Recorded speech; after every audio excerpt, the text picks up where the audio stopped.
ദൈവത്തിന് മഹത്വം. ഏവർക്കും ക്രിസ്തുവിൽ വന്ദനം.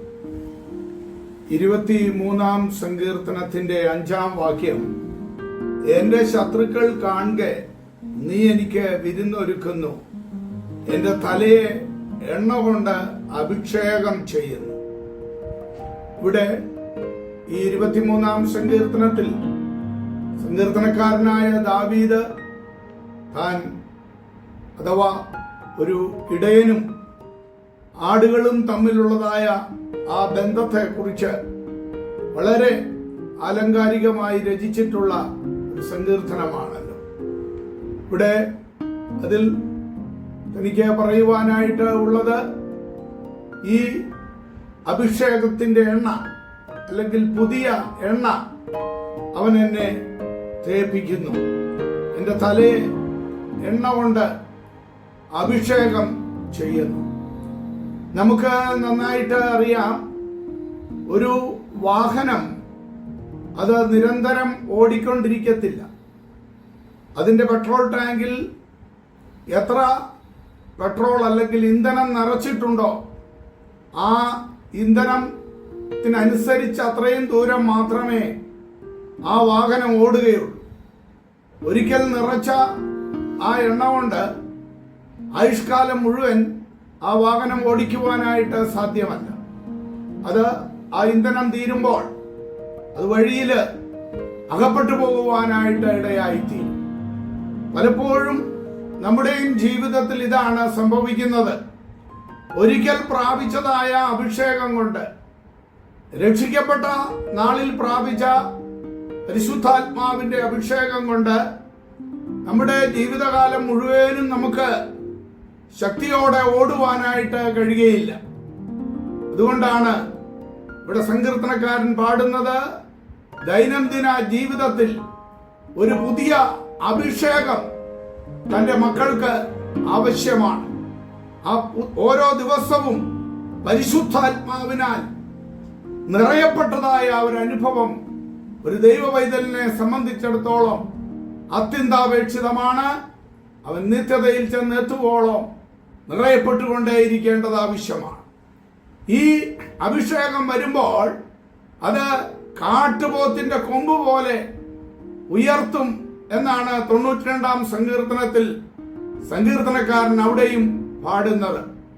അഥവാ കാട്ടുപോത്തിനെ സംബന്ധിച്ചിടത്തോളം അത് ശത്രുവിനെ കാണുമ്പോൾ തല ഉയർത്തി ധൈര്യത്തോടെ ആ ശത്രുവിനെ നേരിടുവാനുള്ളതായ ബലത്തോടെ തല ഉയർത്തി നിൽക്കുന്നതാണ് നമുക്ക് കാണുവാൻ സാധിക്കുന്നത്. അഥവാ ഈ പുതിയ എണ്ണ ഓരോ ദിവസവും ഒരു ദൈവവൈതനിൽ നിറയുമ്പോൾ അവന്റെ ശത്രുവായ ദുഷ്ട പിശാചിനെ എതിർക്കുവാൻ, ഓടിക്കുവാൻ ആവശ്യമായ പുതിയ ധൈര്യവും അഭിഷേകവും അവനിലേക്ക് നിറയപ്പെടുവാനായിട്ട് ഇടയായിത്തീരും. അത് അവന്റെ കണ്ണുകളെ കൂടുതൽ പ്രകാശിപ്പിക്കുവാനായിട്ട്, പുതിയ ദർശനത്തിലേക്ക് കൊണ്ടുപോകുവാനായിട്ട് ഇടയായിത്തീരും. അതാണ് ആ 92-ാം സങ്കീർത്തനത്തിന്റെ 11-ാമത്തെ വാക്യത്തിൽ വീണ്ടും സങ്കീർത്തനക്കാരൻ പാടുന്നത്, എന്റെ കണ്ണ് എന്റെ ശത്രുക്കളെ കണ്ട് രസിക്കും എന്നാണ് അവിടെ പാടിയിരിക്കുന്നത്. അഥവാ പുതിയ വിഷയങ്ങൾ, വചനത്തിന്റെ പുതിയ വെളിപ്പാടുകൾ, ഇതെല്ലാം പ്രാപിച്ചെടുക്കുവാനായിട്ട് അവന് കഴിയുന്നു എന്നതാണ്. ആത്മാവിൽ അറിഞ്ഞ പുതിയ ദർശനം അത് കണ്ണുകളിലൂടെ പ്രതിബിംബിക്കുവാനായിട്ട് ഇടയായിത്തീരും. അഥവാ ഒരു പുതിയ കാഴ്ചപ്പാടിലേക്ക് അവനെ അതുകൊണ്ട് എത്തിക്കുവാനായിട്ടും ഇടയായിത്തീരും. വീണ്ടും അവിടെ പാടുന്നത്, കാതുകളിൽ അത് പുതിയ സ്വരം, എന്റെ ചെവി എന്നോട് എതിർക്കുന്ന ദുഷ്കർമ്മികളെ കുറിച്ച് കേട്ടും രസിക്കും എന്നതാണ് അവിടെ വീണ്ടും പാടുന്നത്. അഥവാ നമുക്ക് അനർത്ഥം കൊണ്ടുവരുവാൻ നോക്കുന്ന, ദുരന്തം കൊണ്ടുവരുവാൻ നോക്കുന്ന ആ ദുഷ്ട പൈശാചിക ശക്തികളുടെ തകർച്ചകൾ, മന്ത്രവാദമാകട്ടെ, ആഭിചാരമാകട്ടെ, അല്ലെങ്കിൽ അതേപോലെയുള്ളതായ അനുഭവങ്ങളാകട്ടെ, ഇതെല്ലാം ഒരു ദൈവ പൈതലിന്റെ മുമ്പിൽ കാളടിയായി തീരുവാനായിട്ട് ഇടയായിത്തീരും. ആത്മീയർക്ക് ആത്മീകമായത് അത് തെളിയിച്ചു കൊടുക്കുവാനായിട്ട് ഇടയായിത്തീരും. എന്നാൽ പ്രാകൃത മനുഷ്യന് ദൈവാത്മാവിന്റെ ഉപദേശം കൈക്കൊള്ളുവാനായിട്ട് കഴിയുന്നില്ല എന്നതാണ് ദൈവവചനം വെളിപ്പെടുത്തുന്നത്. ദൈവം പുറമേയുള്ള കാതുകളോട് സംസാരിക്കുന്നില്ല. പലപ്പോഴും പലരും പറയാറുണ്ട്, ദൈവം എന്നോട് സംസാരിച്ചു, എന്നോട് അരുളി ചെയ്തു, ഞാൻ ദൈവശബ്ദം കേട്ടു എന്നൊക്കെ പറയുമ്പോൾ പലരും ചിന്തിക്കാറുണ്ട്, അതെങ്ങനെയാ, ദൈവം അങ്ങ് വന്ന് സംസാരിച്ചോ, ഇത് ഭോഷ്ക് പറയുന്നതാണോ തുടങ്ങിയൊക്കെ ചിന്തിക്കാറുണ്ട്. എന്നാൽ ദൈവം സംസാരിക്കുന്നത് ഒരിക്കലും നമ്മുടെ ഭൗതികമായ കാതുകളിലല്ല. എന്നാൽ ഒരു ദൈവ പൈതലിനെ സംബന്ധിച്ചിടത്തോളം അവൻ ദൈനംദിന ജീവിതത്തിൽ ആത്മാവിൽ അഭിഷേകം പ്രാപിച്ചുകൊണ്ട് ആ ദൈവശബ്ദം തിരിച്ചറിയുവാനായിട്ട് ഇടയായിത്തീരും. അതാണ് അവിടെ പറയുന്നത്, ആ ദൈവം ആ പുറമേയുള്ള കാതുകളോടല്ല, പ്രത്യുത ദൈവശബ്ദം ആത്മാവിൽ അത് തിരിച്ചറിഞ്ഞുകൊണ്ട് അവനത് മനസ്സിലാക്കിക്കൊണ്ട് ആത്മാവിൽ മുൻപോട്ട് നീങ്ങുവാനായിട്ട് കഴിയുന്നു എന്നതാണ് അവിടെ നമുക്ക് മനസ്സിലാക്കുവാൻ സാധിക്കുന്നത്.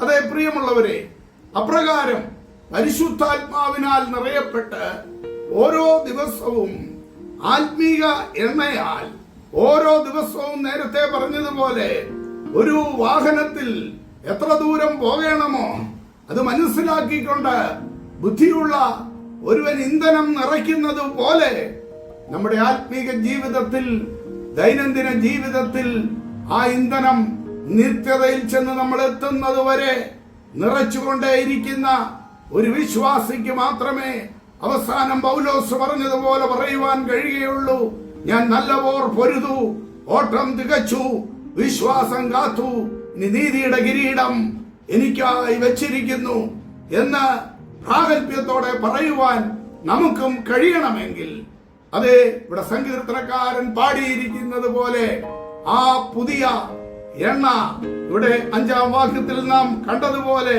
എന്റെ ശത്രുക്കൾ കാണുക, നീ എനിക്ക് വിരുന്നൊരുക്കുന്നു, എന്റെ തലയെ എണ്ണ കൊണ്ട് അഭിഷേകം ചെയ്യുന്നു. അപ്രകാരം ആ ആത്മാവാകുന്ന പരിശുദ്ധാത്മാവിന്റെ എണ്ണയാൽ, ദൈവവചനമാകുന്ന എണ്ണയാൽ നിറയപ്പെട്ട് മുൻപോട്ട് ഓടുവാൻ നമുക്കിടയായി തീരട്ടെ. അതിനായി ദൈവസന്നിധിയിൽ നമ്മെ തന്നെ താഴ്ത്തി നമുക്ക് ഫലമേൽപ്പിക്കാമല്ലോ. അന്ത്യകാലാഭിഷേകം സകല ജഡത്തിന്മേലും, കൊയ്ത്തുകാല സമയമല്ലോ, ആത്മാവിൽ നിറയ്ക്കണമേ. അന്ത്യകാലാഭിഷേകം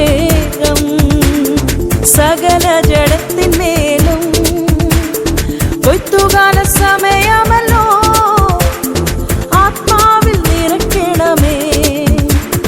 തീ പോലെ ഇറങ്ങണമേ, അഗ്നിനാവായി പതിയണമേ, കൊടും കാറ്റായി വീശണമേ, ആത്മനദിയായി ഒഴുകണമേ. തീ പോലെ ഇറങ്ങണമേ, അഗ്നിനാവായി പതിയണമേ, കൊടും കാറ്റായി വീശണമേ, ആത്മനദിയായി ഒഴുകണമേ.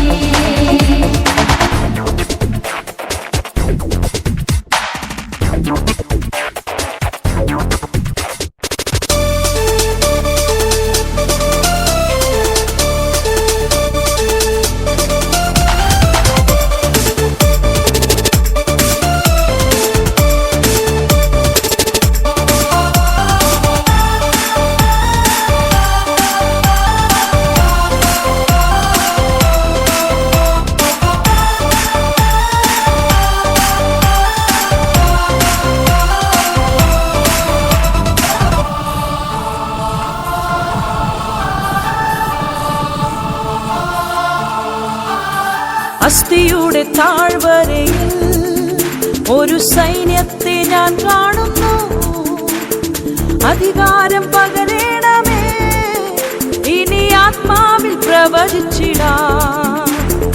അസ്ഥിയുടെ താഴ്വരയിൽ